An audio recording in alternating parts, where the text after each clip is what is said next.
Welcome to World of Marketing Podcast, a Foster Web Marketing production. Here's your host, Tom Foster. Hello, everyone, and welcome to the World of Marketing, where I talk with industry leaders about marketing, mindset, and business growth. This episode is brought to you by Foster Web Marketing.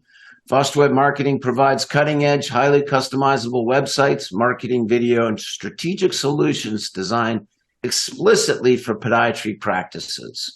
DSS, our award-winning software suite that powers our website, sets us apart. Please visit our website at fosterwebmarketing.com if you want to know more.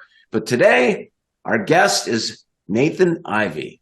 Dr. Ivey was born and raised in the Pacific Northwest and comes from a family of 10. He graduated with a degree in biology from Brigham Young University. He got his podiatry degree from California College of Podiatric Medicine in 1999. Looking for sunshine brought Dr. Ivey and his family to New Mexico for training at the VA Hospital and Lovelace Hospital. He has specialty training in rearfoot and ankle reconstruction and became interested in podiatric sports medicine during his third year of residency. He is adept at using orthotics to control various foot problems that would have otherwise required surgery. He founded New Mexico Foot and Ankle Institute and takes pride in making it the premier foot and ankle care location. He is also a great client of ours with a website with FWM. And welcome, Dr. Ivey. Thanks for having me. Well, thanks for coming. I know you're a busy guy. Thanks for squeezing this in. Yeah, busy season, right? Christmas time. So is everybody coming in to get their feet taken care of before Christmas? Yeah, we're as busy as ever. December's a heavy month for us for surgery. Really? Yeah, interesting. Well, people want to get it taken care of. Yeah, I think people have time off, and so they can disappear from work for a week and nobody knows or cares. So I think it's just easier for them.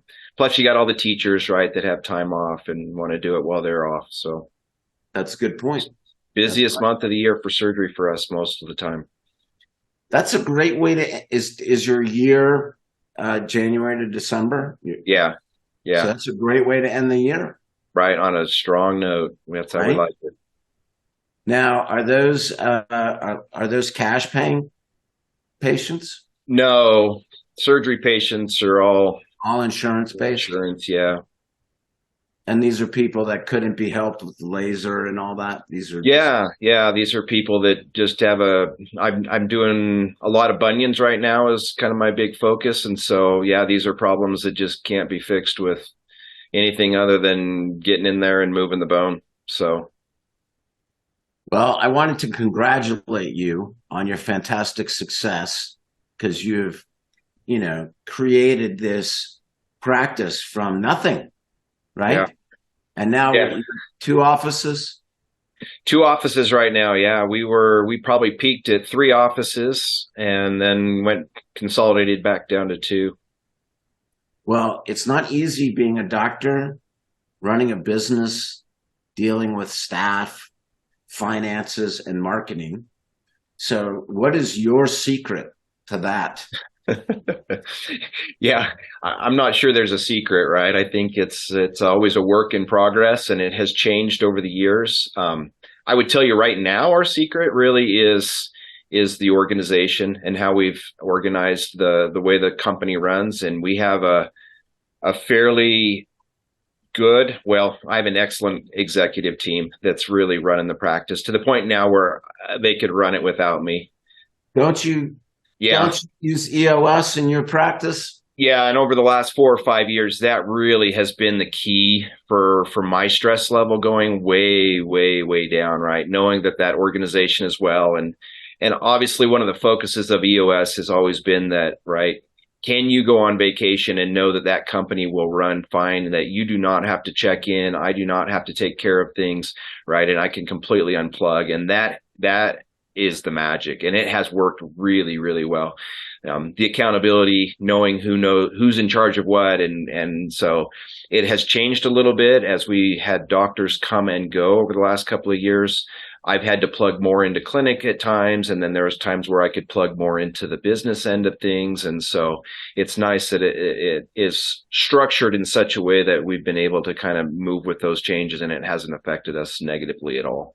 Right. Like before, right? Before it would be like a giant panic. Oh my God, what do we do? You know, but now because you're organized, I mean, like I agree with you 100%. I think we're on our 4th year with it of running my company with EOS. It's been fantastic. You're right. Personally, I can take any time off I want. I'm really just the founder and the owner now.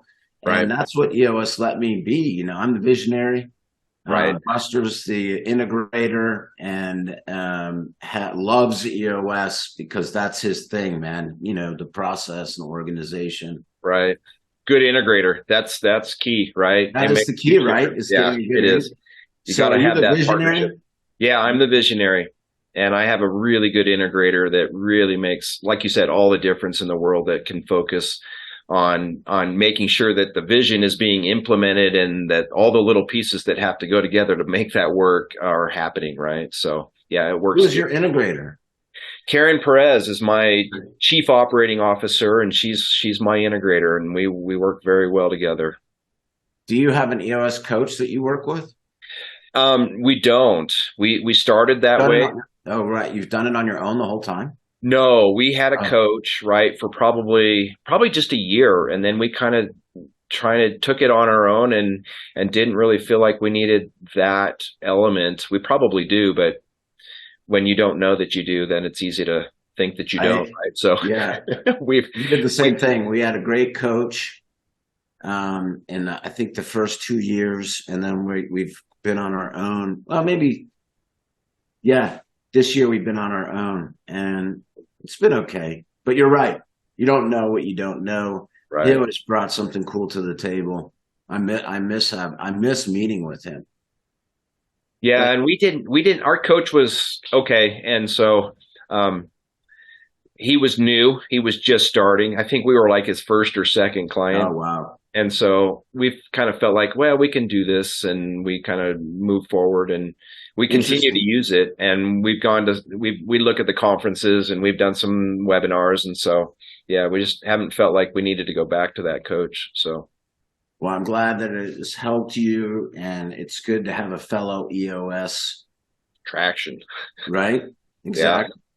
Yeah. Okay, so let's move on. So running the business, tell us a little bit about how you got started. Like what made you think, I'm going to go start my own practice? I think that's a great idea. What made you do that, and what was your inspiration? I don't know that I ever thought that there was any other option, right? Oh, wow. And of course, 20 plus years ago, almost everybody was in private practice, right? There weren't a lot of hospital jobs. A lot of the things that the guys are doing now, I don't even know that it would have been hard to find that type of a job. So I knew I was going to private practice, but I loved business right out of the gate, right? I knew I wanted to be an owner right. And even the jobs I was looking at it was very specific that they had to offer me a partnership track. But I had a doctor here in Albuquerque where I was training who was moving to Las Vegas, and he had a really phenomenal practice and was really good. And so when that opportunity arose for me to purchase that practice, I jumped on it, and we moved forward from there. Wow. Good for you. How old were you? Oh, let's see. If that was 21 years ago, I was 30. Wow. That's pretty young for thinking like that. Good job. Yeah. I think part of it's just wiring. Older version of Nathan thanks the young version of Nathan for not, Yeah. I mean, I know I'm a visionary now because of EOS, but I will tell you, I didn't think that I was a visionary in that term back then, right? I thought, I'm an integrator. I like the details. I like the business end of it. I like how it goes together. So when I found out I was a visionary, I'm like, I guess I was. And then as I look back, absolutely was. But well, you want to get involved. It's important to you. Like, that's the same true of me. I'm still kind of involved in some of the details, and interested. but I'm only interested in to a certain point, right? Right. And then I'm like, you people handle that, it's too much for me. Yeah. That's for the accountants and the lawyers, and I don't want to. Right, exactly. 30,000 foot view, but no, I was obviously always have been and always will be really, really passionate about patient care and customer service and how to be the best at what we do. So it makes it easier. The business end of that is just a natural extension, right? You have to have that control. You have to be an owner to be that passionate. If they put me to work for someone else right now, they'd fire me, right? I'm way too passionate, right? There's no way they'd let me work in a system. Because you'd want to take control and like do it your own way, right? Yeah, and I'd be like, no, we have to fix this. You can't treat people like this. This is not going to work, right? So, right.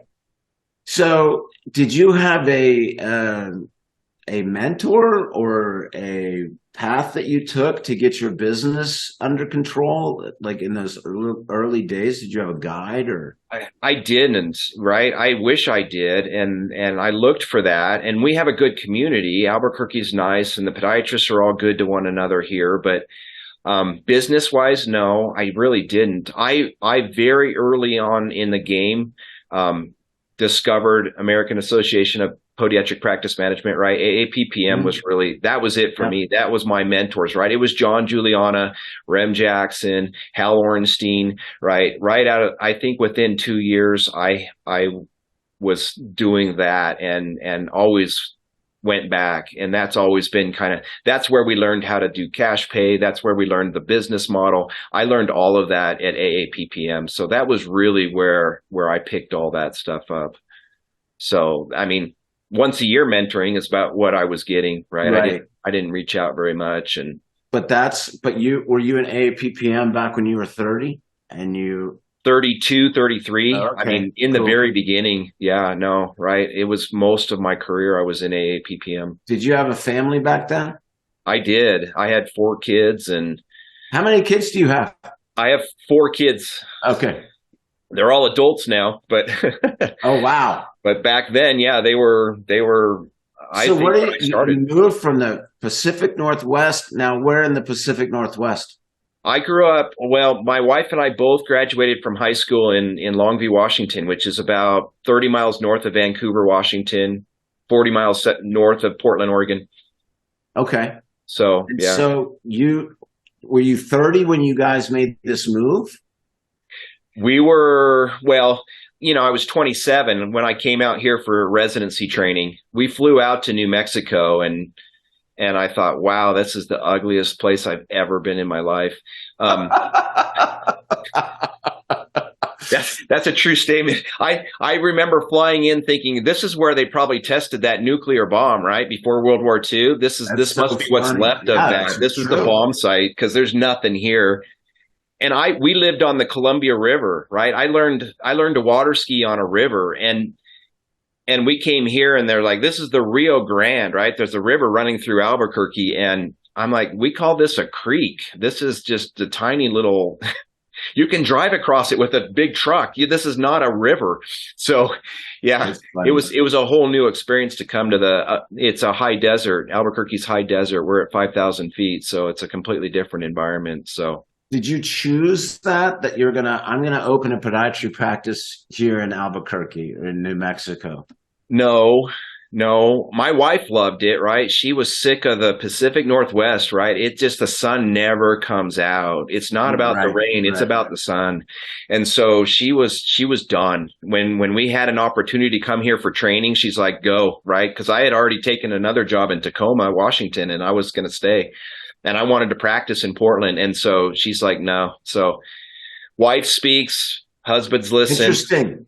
Interesting. Yeah. She said, and it was a happy life. Yeah, exactly. And I certainly have always ascribed to that. And we knew it was a better training opportunity. So, I mean, it was an easy fix for me because I'm like, oh, this is a 3-year residency. Those were just getting started at that time. So I knew it was a better opportunity for me.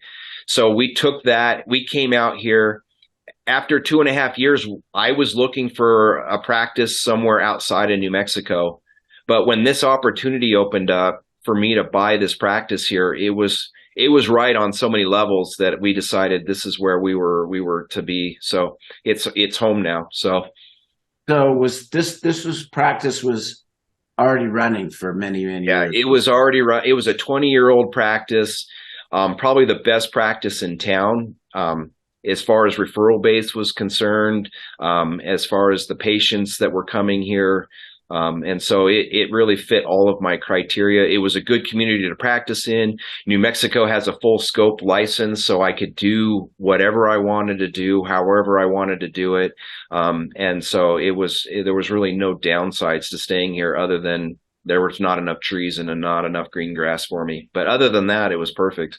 So, well, it's a great deal to step into a business that's already flourishing, already getting referrals.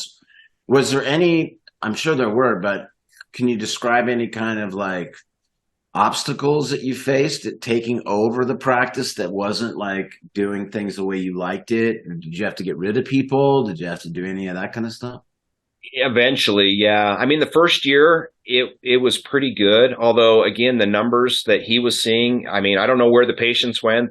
My staff said, "Hey, they're all here," and I'm like, "Well, we're not doing even a quarter of what he was doing." So it was rough. We didn't. Interesting. We had to scrap out of the basement, right? What I made my first year is not even half of what I pay a new associate who works for me now. So yeah, it was tough. We were broke and we were trying to make ends meet. I bought it with a partner and we went in 50-50.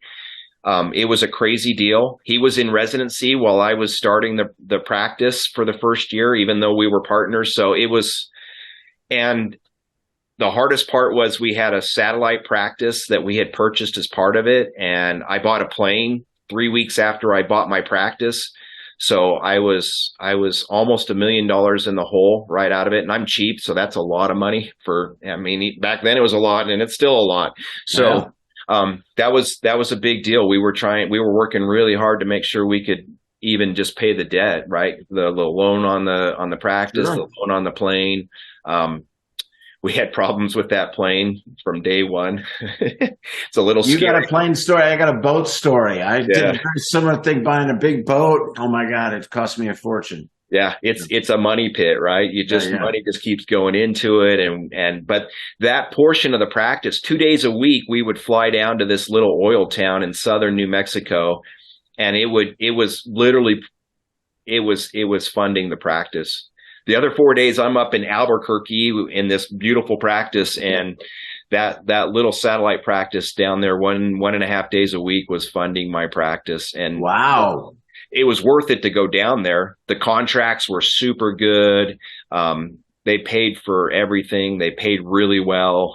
And so we kept that because it was worth it. And within a year, we couldn't keep doing as much as we were doing. It was growing. And so we hired a doctor down in Roswell and Artesia and hired a second doctor. And then the hospital came in and bought almost every private practice in town because they were building a surgery center and they didn't want it to succeed. So I get a call one day from my associate and this is a 3-hour drive.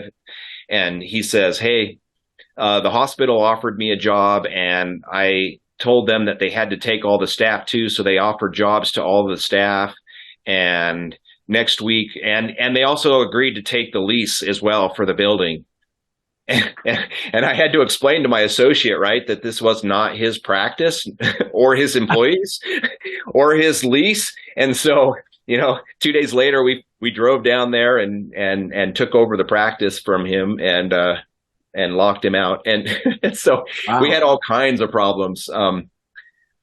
6 months later, we crash landed that airplane on a runway and couldn't fly anymore. So now we were driving 3 hours back and forth. And so that was a big deal. And then that got into a big legal battle on whose fault it was that plane had some problems and couldn't sell between you and your partner. No, between the airport. Yeah, they sued me because they didn't want to get in trouble for it. So he was smart. Yeah. And that was my first lawsuit. I'm like, I don't understand what happened. You fixed the plane and we crashed because of it.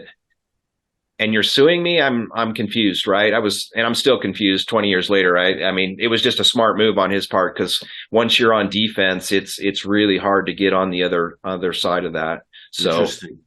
yeah, it was a year and a half that hit hard. We had some really, really hard times. I mean, I had to put a second mortgage on the house, and we could to pay the lawyers to fight this. And it was a hard, yeah, no, I mean, you name it. Wow. I never right. knew that. See, that is a story of resilience though. Like, Yeah, right. like life throws these challenges at you, these obstacles. And great job. It's a testament to you that you rose above that and you were able to get past all that and get to where you are now. Yeah. I swear, right, that success many times has more to do with not quitting than about any magical success stories that we have, right? That any magical things that I figured out, I just kept going, right? You just keep going. And yeah. You're right. My current mentor always tells me, right, there's at least one or two stink bombs every year that are going to get in your way, and you just have to rise above. One of my great friends, and he's my biggest client, Jason Abraham. He's a personal injury. He owns a personal injury firm that has 11 offices in 3 states. Oh gosh. And I mean, he's a $1 billion firm. So he's but he says, and I quote, "You got to fail 50% of the time to succeed." And he's, he's blown a bunch, he's made a lot of money, but he's blown a lot of money to make a lot of money. And right. That's what you got to do. You got to do. No. And certainly over the years, right, one of the most important lessons we all learn, the successful ones, I think, is that you have to at some point accept that failure is part of the growth process, right. and that you have to look at it as an opportunity, not as a bad thing, right? It has to become a positive thing, not a negative thing.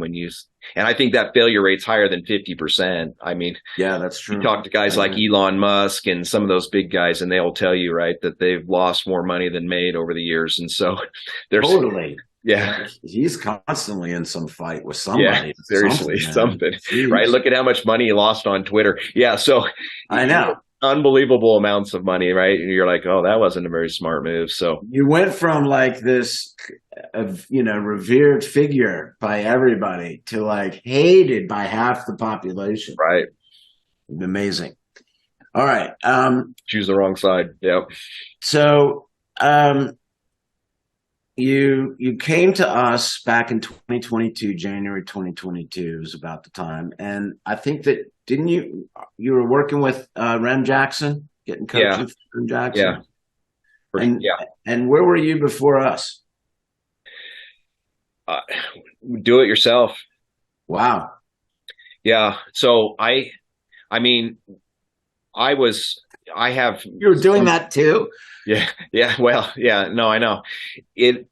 Yeah, exactly.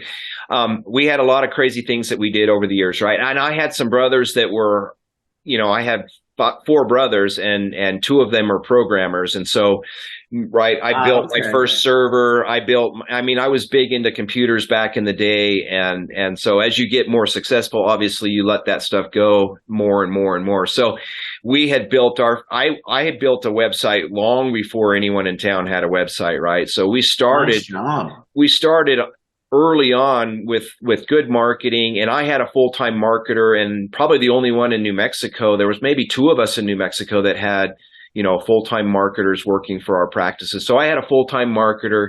We did at that point, it was my sister made that website, and then I hired someone in town to maintain the website, right? Just a local person.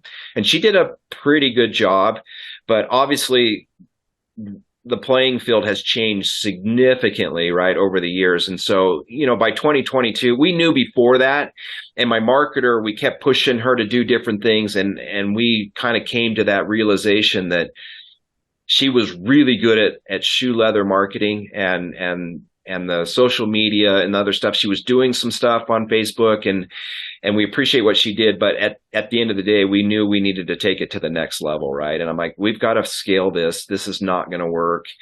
And at that point we realized, right, we want to go with the best, right? And we were done kind of screwing around. And I had, like you said, I had started at the very bottom as far as quality was concerned. And it was really time to kind of go with something that we knew we could scale, and that we knew would take us, to the very top, and that we would never have to change again. So obviously we chose Foster because we knew that's where quality was going to come from. And so we made some choices, and I'm cheap. And so it's hard for us ever to go for the best, right? Because you gotta pay more than what you're paying some lady down the street. But it was the best choice we could have made marketing wise, at that time. It was by far, right? We knew we were moving in, and we were going into COVID after that too, right? And so it was a good time for us to move away from the focus on shoe leather marketing to the online marketing. And It's made all the difference for us, obviously. And so when you first started, you worked with Jessica as your coach, right? I don't think Jessica got involved with us until right after we had finished the build, right? I worked with Chad for getting that build done, right? And that took however many months it took to kind of swap the website from our platform to your platform. And that's when we realized, right, we switched the platforms, and I'm like, well, that didn't do what I thought it was going to do at all. I was hoping, right, that just changing the website, and certainly it did, but it wasn't what I knew had to happen, right? I knew what had to happen was, the content needed to be better. The links had to exist, right? There was so much that we knew was not present on my current website. And we kind of just took that over to Foster. And then but it was the platform, right? It's all about the platform. And so I didn't understand that as I went through, and as I kind of finally figured it out. And that's when we kind of decided, there's so much more work that needs to be done, right? This just opened the door is all it did, and put us on the perfect platform to grow. But now we've actually got to grow. And so then the question was, how are we going to do this? Because again, I was working too much to do this and didn't have any desire to do this, right? And so I knew at that point we needed some major help. And so we reached out and hired a number of people. But obviously the best one by far out of the list of things that we did was, getting Jessica involved and having her start coaching us. And that's unbelievable, right? What that did, what we'd been looking for the last 3 or 4 years, right? That took our leads up. That took everything went up from there, right? All of the web traffic, we got up to #1 on the search sites. Podiatrist near me just got up to #1 today. I just talked to her. So, I mean, everything, that we needed was what she was able to do, right? That coaching made all the difference, right? And having somebody who could help us make that happen. It helped me to be what I am, right? I'm a visionary, and I can say, okay, this is what I can identify what's going on, and I can say, this is what we need to do. I needed an integrator, and that's what Jessica is. Well, and also you had the smarts to delegate that out, right? Yeah. Yeah. It's like me doing my own foot surgery. I wouldn't have the foggiest idea about that. I looked it up on YouTube. Yeah, you can't do it.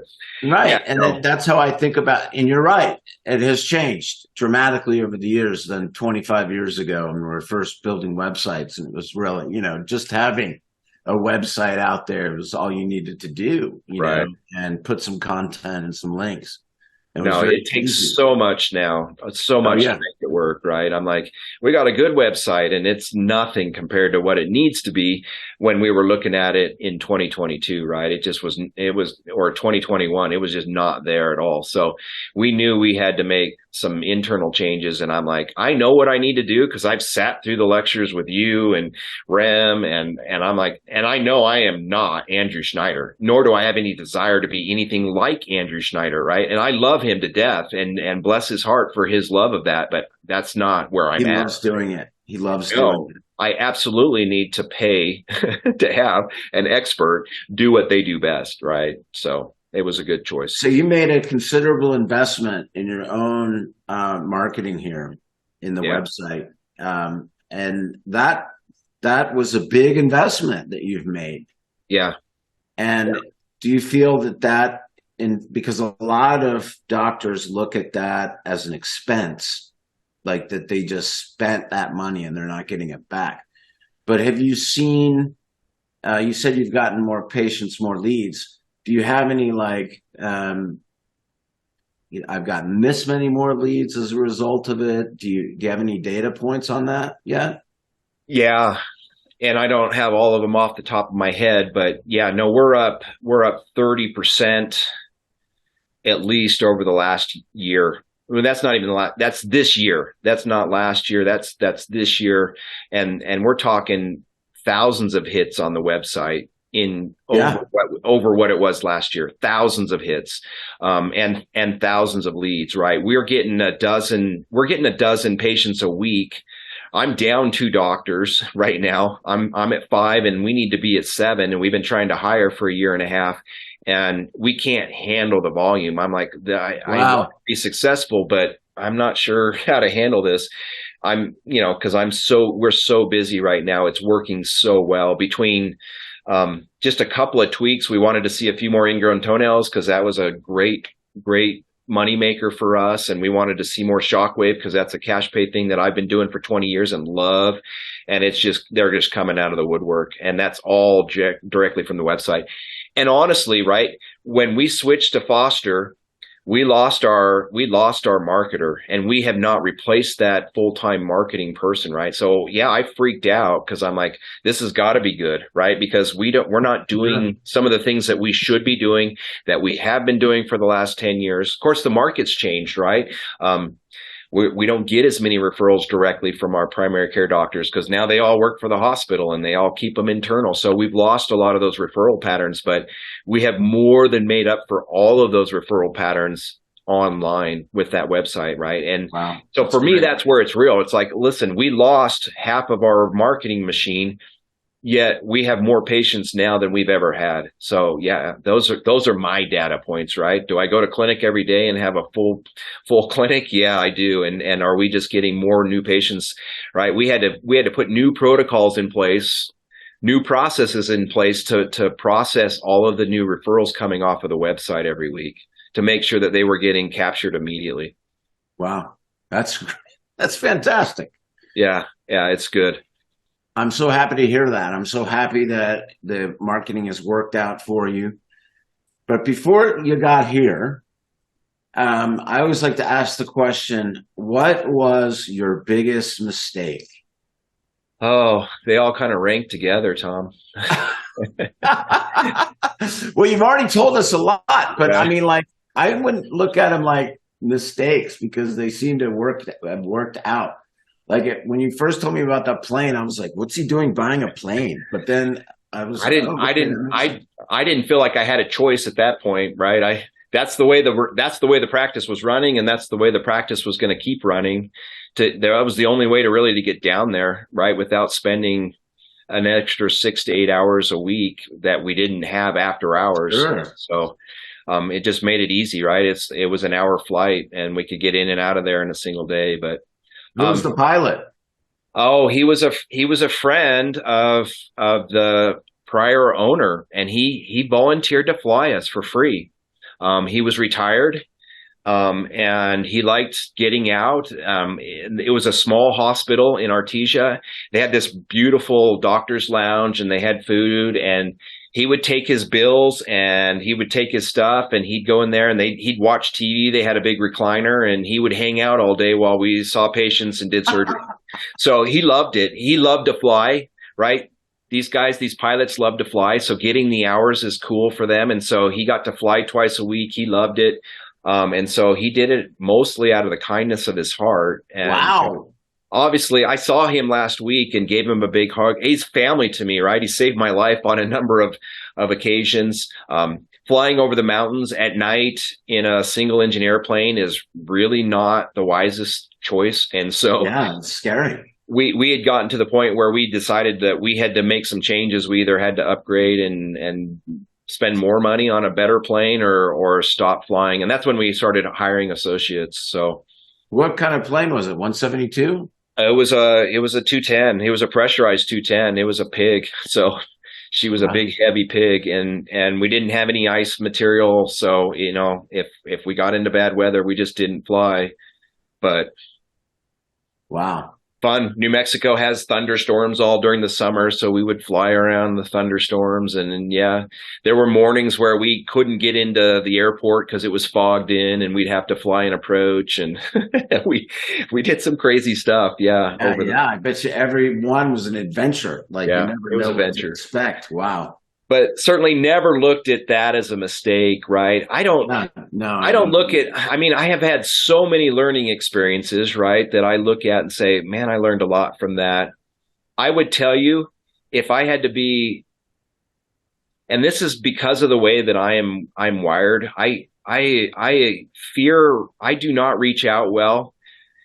And I did not look to people who would have helped me on this path, right? There were people I could have called anytime and would have helped me to make less mistakes. And so my biggest mistake over 20 years is not reaching out, right? Is that due to stubbornness or just like anxiety?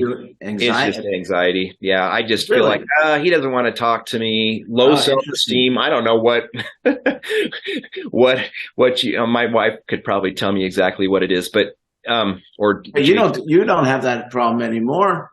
Oh, I still do. Absolutely. Do not like getting on the phone. And people don't understand social anxiety, right? They don't understand the amount of energy that it takes to get here, because I can do it well, right? I can get on, I can make a video, I can have conversations, I can speak publicly, and I can do a pretty good job of it. But it takes everything I have to get to that point, right? Yeah, people just don't understand that you throw up before you give the presentation. They just don't. They're like, well, you're so good at it. Why would you be nervous? You're a natural. And I'm like, well, that doesn't matter, right? And so I think over the years, I just felt like, well, I'm sure he probably wouldn't mind talking to me, but Rem's busy, right? He's got hundreds of clients. He's not gonna. He doesn't want to help me. And so I just convinced myself of that over the years, and that was a dumb thing to do, right? I could have helped more people, done better, hired more staff, grown bigger earlier in the game if I told you that in the beginning, right? I didn't have a mentor. I would go to the meetings, I would listen, I would implement, but I never, guys like Cal Ornstein, he would have given me the shirt off his back, and I should have called him a few times, and I didn't, right? When I had problems, I should have reached out, and I did it myself. And I'm sure there's some stubbornness, but I'm not naturally that stubborn. I think it's just anxiety. Social anxiety. Yeah, I was scared to reach out. Yeah. You'd be surprised that I have it too. Like I'm like you. Like that surprised me that you said that about you, because every time I've talked to you, you've been very personable and very open. But I know what you mean about it sucking the energy out of you. Like I have to go have alone time. Right. If I'm around people too much, it's fun. I crave it, but at the same time, I'm like, I got to get away from it. We know we can't live without it. Yeah. But we know the energy it takes to go there, right? It's that introvert, right? It's partly my introvert that says, oh man, I don't know. So I've always just been scared. I'm scared to call patients and say, hey, listen, I need to tell you something. I'd always have my staff, my girls would call, you call them. I can't. So I go talking to a patient's spouse after I finish surgery on them, right? It's just like, that's protocol, right? You got to go tell them it went good. That would kill me, right? That's the hardest part of surgery, is having to go talk to the family after I do surgery on the spouse or the kid or whoever, right? So part of that. But, I've learned, right, that it doesn't matter. We learn to do hard things, and that's something that's hard for me, but it's something that I can't live without, right? So having people like Rem Jackson in my life, right, makes all the difference now that I have somebody I can reach out to, and it calms down the storm when it happens, right? Because you can talk it through and go, okay, I'm going to be okay. This is fine. You don't have to kind of ride that up and down as much. It's okay. So you mentioned Rem Jackson. Obviously, Rem is one of my dearest friends, and I've known him for 20 plus years. And, he's one of the most impressive guys for what he's accomplished and just his brilliant marketing mind. But he says wonderful things about you. And he always did, like when he first told us that you might be like, you got to take care of Nick, you got to take care of my guy. and I say that to you because I think that a lot of people are looking out for you, Yeah, no, they are. Yeah. And, you mentioned Peter Wishney. He's another great guy. Yeah. All the AAPPM guys they all look out for each other. It's a to be a part of. Well, so that's my next question. Who are some of your mentors? You told me that. And what's the best piece of advice? Well, let's reach out to them, I think. Yeah. Yeah. Use the people out there. There are people like me. I love giving back, right? I love when people, I'm like, why would I think that other people were different than me, right? I love it when someone calls and says, hey, I've got a problem. I'm always happy to give advice. Right. I love giving back. And so I would never say no to someone who called and said, hey, could you talk me through this? I would be flattered and grateful for that opportunity. Did everybody hear that? So yeah. Give Nathan a call. Always available. Yeah. Because, no matter what you're going through, everybody goes through crap. Everybody goes through this stuff in their life, no matter what business you're in. And sometimes you just need to reach out to somebody that's been through the minefield before to make you feel better about it and help you get through it. Right. That's really what it's all about. So, what are some of your daily rituals that keep you going? Do you have any? Yeah, I'm pretty much consistency. I like to start really early, and every morning I spend some time with myself, and I do a little bit of reading first thing in the morning, some stuff that I read that will keep me in tune with the universe, and so I am very much I have a very deep faith.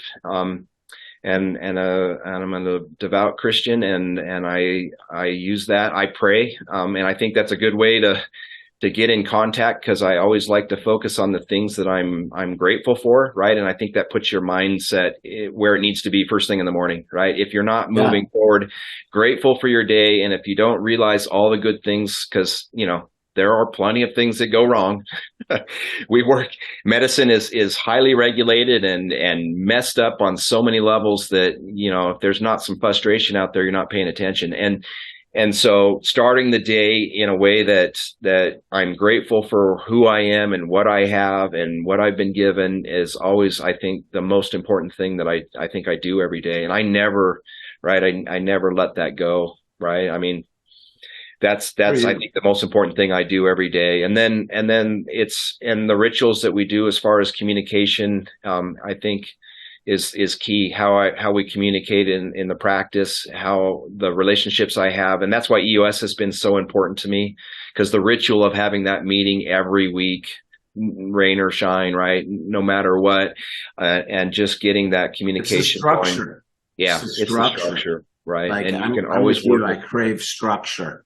I do too. So I think that those are kind of the things. And then for me, obviously my family is everything, and that keeps me grounded, right? As much as we are successful business people and get stuck in this world of trying to chase the almighty dollar, going home and spending time with my kids. I have 3 adult kids living at home still. So we have a very, very interesting conversations at my house on a regular basis. And so it's always important to me to have time with my family whenever possible. And I think that's always kind of keeps us grounded. Those relationships, and the older I get, right, the more important all of my relationships become. And I try and cherish those to the best of my ability. And that's, I think, what always keep me grounded. Because you think, you know what, no matter what happens today in business, I have my family, I have my kids, right? I have my friends and my mentors and coaches, and these relationships are everything to me, and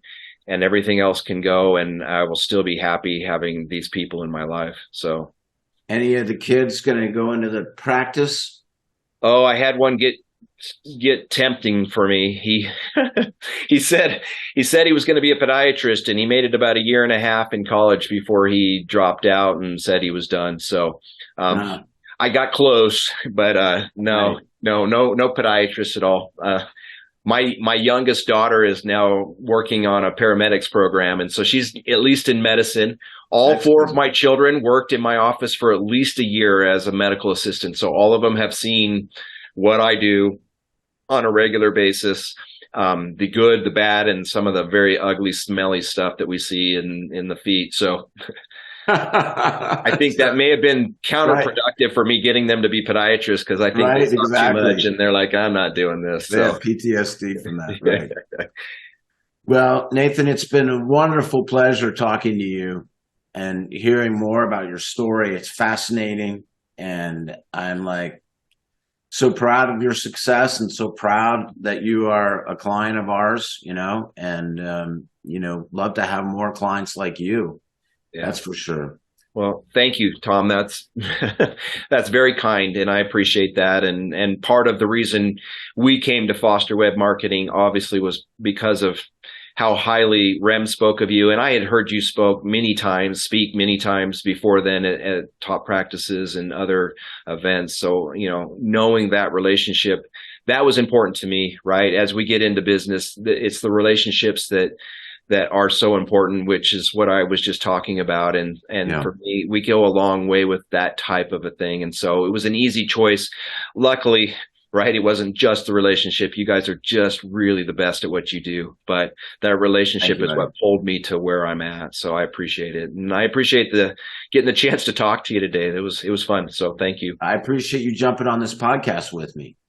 Always. Okay, everybody. So if you want to check out Dr. Ivey's website, it's NM as in New Mexico, footandAnkle.com. You can check it out. Yeah. And if you would like to call him, may I give him your phone number? Yeah, please. It's 505-880-1000. You can remember that. Yeah, easy. Yep. So give him a call if you have questions about this podcast or about his practice or about him. Fascinating guy. Well, Nathan, wonderful. You have a wonderful holiday with your family. Yeah. Thank you. You too. I appreciate talking to you.